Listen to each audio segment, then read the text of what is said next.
Kondapalli Ganesh alias బంగారాజును పోలీసులు arrest చేశారు. పలువురి నుంచి 33 కోట్ల రూపాయలు వసూలు చేసి ఇతర వ్యాపారాలకు మళ్లించినట్లు కొండపల్లి గణేష్ పై ఆరోపణలున్నాయి. ఆ సొమ్మును విదేశాల్లో దాచినట్లు పోలీసులు అనుమానిస్తున్నారు. మైహంబుజాలో బేలంపాటలో గణేష్ లడ్డూను దక్కించుకుని కొండపల్లి గణేష్ అందరి దృష్టిని ఆకర్షించాడు.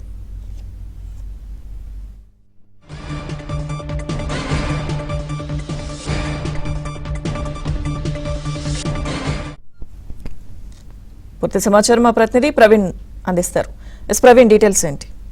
కొండపల్లి గణేష్ అలియాస్ బంగారాజును ప్రస్తుతం ఈఓడబ్ల్యూ అధికారులు అయితే మాత్రం అరెస్ట్ చేశారు. అయితే ప్రాథమిక సమాచారం ప్రకారం ఇప్పటి వరకు 130 మందికి పైగా పెట్టుబడుల పేరుతోటి వారి నుంచి 33 కోట్ల రూపాయలు వసూలు చేసినట్లు ప్రస్తుతం బాధితులు ఇచ్చినటువంటి కంప్లైంట్ తోటి పోలీసులు కేసు నమోదు చేసి ఆ కొండపల్లి గణేష్ ను కూడా అరెస్ట్ చేసినటువంటి పరిస్థితి ఉంది. ఈ కొండపల్లి గణేష్ అనేటువంటి వ్యక్తిని ఏ విధంగా వీళ్ళందరూ కూడా నమ్మి పెట్టుబడులు పెట్టారంటే మైహంబుజాలో తను నివాసం ఉంటున్నాడు.